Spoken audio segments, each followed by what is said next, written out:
आपका स्वागत है टारगेट सरकारी नौकरी चैनल पर। मैं हर्षद अली। आज के इस क्लास में हम लोग डिस्कस करेंगे साल 2024 की सभी महत्वपूर्ण योजनाओं और परियोजनाओं को, जो आपकी आने वाली यूपी पीसीएस और आरओ एआरओ दोनों परीक्षाओं के लिए बेहद महत्वपूर्ण है। चलिए शुरुआत करते हैं। और आप जानते हैं साल भर में जो भी परीक्षाएं होती हैं उसमें करंट अफेयर्स में से योजनाओं पर आधारित कम से कम आपको 2 क्वेश्चन जरूर देखने को मिलते हैं। तो चलिए शुरुआत करते हैं। तो हमने यहाँ जो योजनाएं ली हैं नवंबर 2024 से लेकर के जनवरी 2024, ठीक है, इन परियोजनाओं और योजनाओं पर आधारित हमने प्रश्नों को यहां पर शामिल किया है। चलिए शुरुआत करते हैं। आज का पहला सवाल है, अमृतसर कोलकाता औद्योगिक गलियारा AKIC Amritsar Kolkata industrial corridor पहल के अंतर्गत किन 2 शहरों में एकीकृत विनिर्माण क्लस्टर स्थापित किए जा रहे हैं? इसमें है आगरा और प्रयागराज। इस सवाल का उत्तर हो जाएगा आगरा और प्रयागराज। अच्छा, अगर हम बात करें इस MOU पर जो साइन हुए, इसमें राष्ट्रीय औद्योगिक गलियारा विकास निगम और उत्तर प्रदेश राज्य औद्योगिक विकास प्राधिकरण यूपी सीडा के बीच में ये MOU हुआ है। तो इसमें उत्तर हो जाएगा ए ऑप्शन। सवाल नंबर 2, 25 अक्टूबर 2024 को केंद्रीय मत्स्य पालन पशुपालन डेयरी मंत्रालय के मंत्री राजीव रंजन सिंह उर्फ लल्लन सिंह ने महामारी की तैयारी और बचाव के लिए भारत में पशु स्वास्थ्य सुरक्षा सुदृढ़ीकरण पर जो है महामारी निधि परियोजना शुरू की है। इस परियोजना का कुल बजट कितना है? भारत की पशु स्वास्थ्य प्रणाली को एक तरीके से बेहतर बनाने के लिए महामारी निधि परियोजना को शुरू किया गया है। और यदि हम इसमें बात करें कि कितना इस परियोजना का जो कुल बजट है वो होगा $25 मिलियन। $25 मिलियन। इसको जो लागू किया जा रहा है एशियन डेवलपमेंट बैंक ADB, खाद्य और कृषि संगठन और विश्व बैंक के सहयोग से इसको जारी किया जा रहा है। तीनों याद रखिएगा, ADB, FAO, वर्ल्ड बैंक। सवाल अगला देखेंगे। 12 अक्टूबर 2024 को रक्षा मंत्री राजनाथ सिंह ने आभासी माध्यम से BRO द्वारा निर्मित 75 बुनियादी ढांचागत परियोजनाओं का उद्घाटन किया, उन्हें राष्ट्र को समर्पित किया। इन 75 परियोजनाओं का निर्माण देश के कितने सीमावर्ती राज्यों और केंद्र शासित प्रदेशों में किया जाएगा?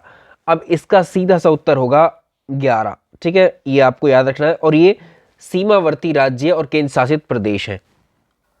इसके अंतर्गत 12 पुलों का निर्माण किया जाएगा।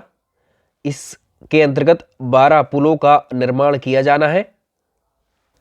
तो ये परियोजना संबंधित किससे है? तो जो सड़क है और पुल है, सड़क और पुलों के निर्माण से संबंधित है। इन 11 सीमावर्ती राज्यों के अंतर्गत जो है सड़कों और पुलों के निर्माण से संबंधित ये 75 योजनाएं हैं। सवाल अगला देखेंगे। 14 अक्टूबर 2024 को किस राज्य के मंत्रिमंडल की बैठक में अनाथ और दिव्यांग विद्यार्थियों को प्रोत्साहन और वित्तीय सहायता प्रदान करने के लिए नवोत्थान छात्रवृत्ति योजना को लागू करने की स्वीकृति प्रदान की गई है? ये स्टेट है झारखंड, ठीक है, झारखंड याद रखेंगे। तो बहुत ही इंपॉर्टेंट ये स्कीम है झारखंड की। और इसमें राज्य में जो अनाथ और दिव्यांग विद्यार्थी हैं उनको प्रोत्साहन और वित्तीय सहायता प्रदान करना इसमें लक्ष्य रखा गया है। तो इसके अंतर्गत जो राज्य के मेधावी अनाथ और दिव्यांग विद्यार्थी होंगे उनको पूर्ण जो पाठ्यक्रम होगा उनकी शुल्क सारी की सारी राज्य सरकार वहन करेगी। और इन छात्रों को आवासीय और भोजन की व्यवस्था के लिए जो है प्रतिवर्ष सहायता भी दी जाएगी। सवाल अगला देखें। अक्टूबर 2024 में औद्योगिक वाणिज्यिक उपभोक्ताओं की सुविधा के लिए किस राज्य में उद्योग मित्र योजना लागू की गई है? उद्योग मित्र योजना को लागू करने वाला जो राज्य है वो है मध्य प्रदेश। इस योजना की यदि हम बात करें तो ये एक तरीके से जो विद्युत कनेक्शन है मध्य प्रदेश के अंतर्गत जो इलेक्ट्रिसिटी के कनेक्शन है उनको पुनः जोड़ने और बकाया राशि के भुगतान में राहत और नए आवेदकों को आवश्यक एक तरीके से संरचना प्रोवाइड कराने के लिए ये स्कीम लेकर के आई गई है मध्य प्रदेश गवर्नमेंट के द्वारा। सवाल अगला देखो। 24 अक्टूबर 2024 को आर्थिक मामलों की मंत्रिमंडलीय समिति ने रेल मंत्रालय की 2 परियोजनाओं को मंजूरी प्रदान की है। ये दोनों परियोजनाएं कौन सी हैं? इन परियोजनाओं को पूरा करने का लक्ष्य 5 वर्ष का रखा गया है और इसमें जो शामिल है उसमें नरकटियागंज, रक्सौल, सीतामढ़ी, दरभंगा और एरोप्लेम अमरावती, ये दोनों ही शामिल हैं इसमें। तो ये दोनों परियोजनाएं हैं। सवाल अगला देखो, 27 सितंबर 2024 को पर्यटन मंत्रालय भारत सरकार ने पर्यटन मित्र और पर्यटन दीदी पहल को देश भर के कितने पर्यटन स्थलों में शुरू किया है? आप जानते हैं 27 सितंबर को होता है विश्व पर्यटन दिवस, ठीक है। उसी के दिन या उसी उपलक्ष्य में देश भर के 6 पर्यटन स्थलों में ये जो है पर्यटन मित्र और पर्यटन दीदी कार्यक्रम को शुरू किया गया है। कौन कौन से? ओरछा मध्य प्रदेश में है, गंडीकोटा आंध्र प्रदेश में, बोध गया बिहार, आइजोल मिजोरम में, जोधपुर राजस्थान में और श्री विजयपुरम अंडमान निकोबार द्वीप समूह में। ये 6 पर्यटन स्थल हैं। सवाल नंबर अगला देखें, तेलंगाना दर्शिनी योजना, इसके बारे में प्रश्न है। 27 सितंबर 2024 को तेलंगाना में शुरू की गई तेलंगाना दर्शिनी योजना के संबंध में निम्नलिखित कथनों पर विचार करें। पहला कथन है, यह योजना सरकारी स्कूलों में पढ़ने वाले छात्रों को राज्य के पर्यटन और ऐतिहासिक स्थलों का निःशुल्क भ्रमण कराने के उद्देश्य से शुरू की गई है। ये बात बिल्कुल ठीक है।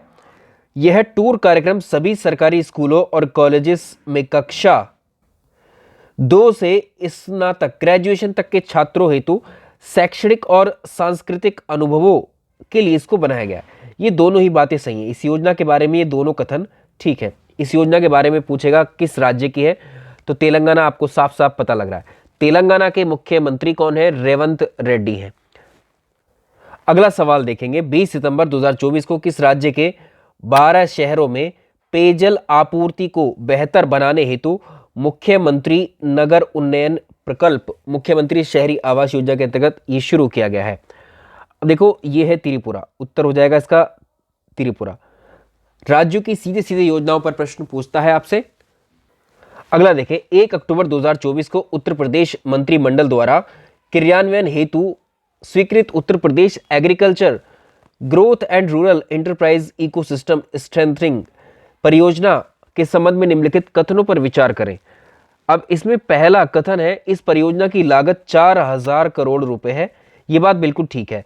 ऋण वापसी की जो अवधि है वो 35 वर्ष और ब्याज दर 1.23% है। ये भी ठीक है। यह परियोजना विश्व बैंक के द्वारा समर्थित है। ये भी ठीक है। परियोजना में होने वाले व्यय में केंद्र सरकार भी भागीदार है। ये गलत है।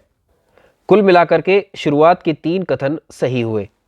इसका पीडीएफ आप हमारे टेलीग्राम से भी ले सकते हैं या इस व्हाट्सएप नंबर से भी आप इसको ले सकते हैं, इस पीडीएफ। सवाल अगला, 20 सितंबर 2024 को प्रधानमंत्री नरेंद्र मोदी ने किस राज्य में आचार्य चाणक्य कौशल विकास योजना और पुण्यश्लोक अहिल्या देवी होलकर महिला स्टार्टअप योजना का शुभारंभ किया? इंपॉर्टेंट है प्रश्न ये। तो ये है महाराष्ट्र, ये है महाराष्ट्र। उत्तर इसका बी हो जाएगा। इस योजना के अंतर्गत जो बड़े बड़े प्रतिष्ठित कॉलेज हैं उसमें 15 वर्ष से लेकर के 45 वर्ष की आयु के जो युवा हैं उनको ट्रेनिंग इसमें दी जाएगी। सवाल अगला देखें, 20 सितंबर 2024 को हिमाचल प्रदेश मंत्रिमंडल के द्वारा डॉक्टर यशवंत सिंह परमार ऋण योजना को विस्तार देने का निर्णय लिया गया है। इस योजना के तहत राज्य सरकार कितनी ब्याज दर पर शैक्षणिक ऋण प्रदान करती है? तो बहुत ही कम है, 1%। ठीक है, मिनिमम से मिनिमम 1%। ये योजना किस प्रदेश से संबंधित है? हिमाचल प्रदेश। ये भी याद रखेंगे। चलिए आगे चलते हैं। सवाल अगला देखें, मध्य प्रदेश मंत्रिमंडल के द्वारा सेवरखेड़ी सिलारखेड़ी परियोजना का निर्माण कराए जाने का निर्णय लिया गया। इस परियोजना में संग्रहित जल से किस नदी को निर्मल और प्रवाहमान बनाया जाएगा? बहुत ही इंपॉर्टेंट है ये क्वेश्चन। तो ये है शिप्रा नदी जो है, ठीक है, शिप्रा नदी को बनाया जाएगा। सवाल अगला देखेंगे, सितंबर 2024 में केंद्रीय विद्युत प्राधिकरण द्वारा महाराष्ट्र में मंजूर की गई 2 हाइड्रो पंप भंडारण परियोजनाओं के संबंध में निम्नलिखित कथनों पर विचार करें। पहला है, मंजूर की गई 2 हाइड्रो पंप भंडारण परियोजना में भावली पीएमसी, भीवपुर पीएमसी, ये दोनों शामिल है। ये पहला कथन बिल्कुल ठीक है। 1500 मेगावाट की भावली पीएमसी को टाटा पावर कंपनी लिमिटेड के द्वारा इसको विकसित किया जा रहा है। सेकंड वाला गलत है क्योंकि इसको JSW JSW एनर्जी लिमिटेड के द्वारा इसको विकसित किया जा रहा है। तो इसमें केवल कथन एक सही रहेगा। आज का बहुत महत्वपूर्ण प्रश्न इसको मानिए, ठीक है, क्योंकि सबसे ज़्यादा प्रबल संभावना है कि इस प्रश्न को आपसे ज़रूर पूछा जाएगा। प्रधानमंत्री जनजातीय उन्नत ग्राम अभियान है, एक प्रधानमंत्री जनजातीय उन्नत ग्राम अभियान है। इसकी एक योजना है जनजातीय गृह आवास। इसके संबंध में निम्नलिखित कथनों पर विचार करें। पहला कथन इसमें बताया गया है कि जनजातीय गृह प्रवास योजना इसका क्रियान्वयन पर्यटन मंत्रालय के द्वारा किया जाएगा। ये बात सही है। इसके तहत जनजातीय क्षेत्रों की पर्यटन क्षमता का दोहन करने, जनजातीय समुदायों को वैकल्पिक आजीविका का अवसर प्रदान करने के उद्देश्य से पर्यटन मंत्रालय के माध्यम से स्वदेश के अंतर्गत 1000 गृह प्रवासों को बढ़ावा दिया जाएगा। ये दोनों कथन ठीक रहेंगे। तो इसमें पहला और दूसरा दोनों ही ठीक हो जाते हैं। सवाल अगला देखेंगे, सुभद्रा योजना, ठीक है, अगला देखेंगे सुभद्रा योजना। अब जो केंद्र सरकार की योजना है वो भी बेहद इंपॉर्टेंट है। सुभद्रा योजना, इसके बारे में कथन दिए गए। 17 सितंबर 2024 को प्रधानमंत्री नरेंद्र मोदी ने भुवनेश्वर, उड़ीसा में उड़ीसा सरकार की प्रमुख योजना सुभद्रा का शुभारंभ किया। ये बात बिल्कुल ठीक है। दूसरा कथन देखेंगे, दूसरा कथन देखिए, यह महिला केंद्रित दूसरी सबसे बड़ी योजना है। दूसरी नहीं, ये महिला केंद्रित सबसे बड़ी पहली योजना है जो महिलाओं के लिए इतने बड़े स्तर पर लेकर के आई गई। आगे देखिए, इस योजना के तहत 21 से 60 वर्ष की आयु के सभी पात्र लाभार्थियों को 5 वर्ष की अवधि में 50,000 रुपये दिए जाएंगे। यह राशि 2 समान किस्तों में प्रति वर्ष 10,000 रुपये सीधे लाभार्थियों के खातों में पहुंचेगी। तो इसमें पहला, तीसरा और चौथा सही हो जाएंगे। इसमें उत्तर इसका बी ठीक रहेगा। PM electric drive revolution in innovative wheel enhancement, PME drive करके एक योजना आई है। इस योजना के संबंध में निम्नलिखित कथनों पर विचार करें और इनमें से कौन सा तथ्य सही नहीं है। पहला देखेंगे, 11 सितंबर 2024 को केंद्रीय मंत्रिमंडल ने देश में बिजली आधारित जो परिवहन है, इलेक्ट्रिक व्हीकल जो है, इलेक्ट्रिक ट्रांसपोर्टेशन जो है, इसको बढ़ावा देने के लिए इस PME ड्राइव योजना को मंजूरी दी है। ये बात बिल्कुल ठीक है। इस योजना की अवधि 3 वर्ष है। इस योजना के तहत 24.7 लाख E2W, 3.16 लाख E3W और 14,028 ई बसों को एक तरीके से सहायता प्रदान की जाएगी। तो इस योजना के जो मुख्य घटक हैं उसमें E2W, E3W और साथ ही ई एम्बुलेंस, ई ट्रक और अन्य उभरते हुए इलेक्ट्रिक व्हीकल होंगे। ठीक है, ये वाला कथन ठीक है। ई ट्रकों को प्रोत्साहित करने के लिए 500 करोड़ रुपए की राशि आवंटित की जाएगी। अच्छा, इसमें जो यहाँ पर देखिए, इसकी अवधि एक्चुअली 3 वर्ष नहीं है, इसकी अवधि 2 वर्ष है। इसको करेक्ट करेंगे, ठीक है, 2 वर्ष है इसकी अवधि। तो यही वाला गलत स्टेटमेंट है, ठीक है, यही वाला इसका उत्तर हो जाएगा, यही इसका उत्तर हो जाएगा। अगली योजना देखेंगे, 21 अगस्त 2024 को किस राज्य में मुख्यमंत्री बालिका कैंसर प्रतिरक्षण योजना सर्वाइकल कैंसर से बचाव हेतु शुरू की गई है? ये बिहार राज्य में शुरू की गई है। बी ऑप्शन हो जाएगा बिहार। अगला इंपॉर्टेंट सवाल देखेंगे, एक्रोप्रिक्स परियोजना से संबंधित कथनों पर विचार करें। इस परियोजना का उद्देश्य प्राकृतिक खेती जैसी पारिस्थितिक कृषि पद्धति को बढ़ावा देना है। बिल्कुल ठीक बात है।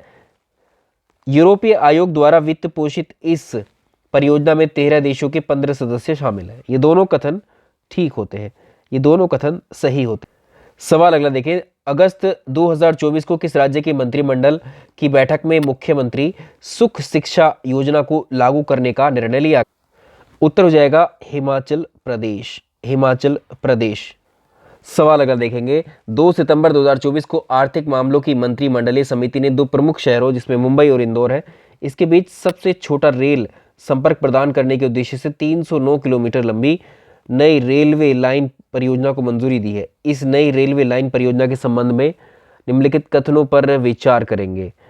पहला कथन है, नई रेल परियोजना की कुल लागत 18,036 करोड़ रुपए है। ठीक बात है। इस परियोजना में 2 राज्यों जिसमें महाराष्ट्र और मध्य प्रदेश के 6 जिलों को कवर किया गया है। दोनों कथन ठीक होते हैं। चलिए नेक्स्ट क्वेश्चन देखेंगे, संशोधित प्रधानमंत्री G1 योजना के संबंध में निम्नलिखित कथनों पर विचार करेंगे। पहला कथन देखिए इसका, संशोधित प्रधानमंत्री जीवन योजना से संबंधित 9 अगस्त 2024 को केंद्रीय मंत्रिमंडल ने संशोधित प्रधानमंत्री जीवन योजना को मंजूरी दी। ये बात ठीक है।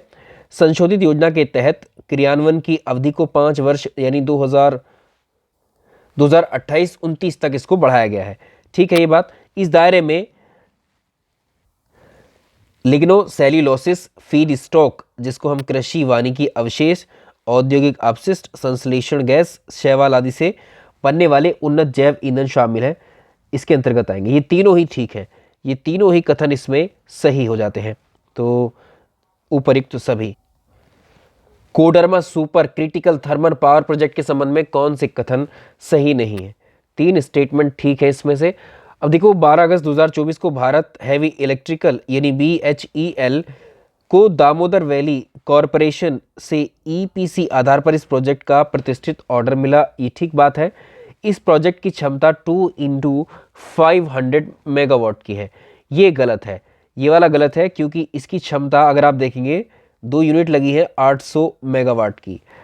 इस प्रोजेक्ट का ऑर्डर अंतर्राष्ट्रीय प्रतिस्पर्धा बोली ICB के माध्यम से किया गया और प्रोजेक्ट कोयला आधारित होगा।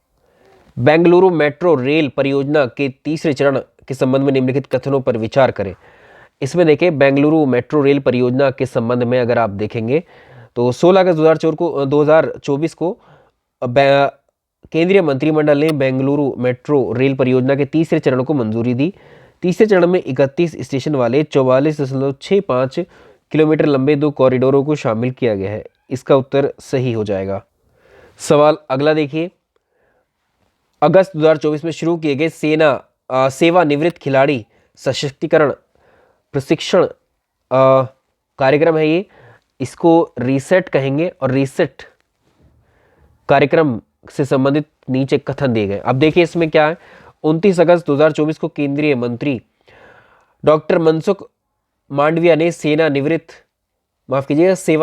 खिलाड़ियों को सशक्त बनाने के उद्देश्य से इस कार्यक्रम को लॉन्च किया है।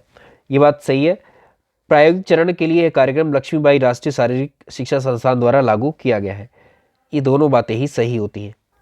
सवाल अगला देखेंगे, दीनदयाल स्पर्श योजना के संबंध में निम्नलिखित कथनों पर विचार करें। अगस्त 2024 में भारतीय डाक विभाग के द्वारा दीनदयाल स्पर्श योजना विद्यार्थियों के बीच डाक टिकट संग्रह में रुचि पैदा करने और अनुसंधान को बढ़ावा देने के लिए शुरू की गई। ठीक बात है। यह एक डाक टिकट छात्रवृत्ति कार्यक्रम है जिसके तहत कक्षा 6 से कक्षा 9 के मेधावी विद्यार्थियों को प्रति वर्ष 6,000 रुपये की छात्रवृत्ति देने का इसमें प्रावधान रखा गया है। दोनों कथन सही। सवाल अगला देखो, 22 अगस्त 2024 को राष्ट्रीय स्वच्छ Ganga mission IIT BHU Denmark के बीच रणनीतिक गठबंधन ने कहां पर स्वच्छ नदियों पर नवाचारी स्मार्ट प्रयोगशाला परियोजना का अनावरण किया? ये किया गया था वाराणसी के अंतर्गत। ठीक है, वाराणसी में। चलिए इस वाले क्लास में अभी इतने ही क्वेश्चंस को लेंगे, बाकी इसका नेक्स्ट पार्ट में डिस्कस करेंगे जनवरी तक के। वीडियो पसंद आया तो लाइक और शेयर कर दीजिएगा। इसका PDF आप हमारे व्हाट्सएप नंबर या टेलीग्राम से ले सकते हैं। Thank you so much.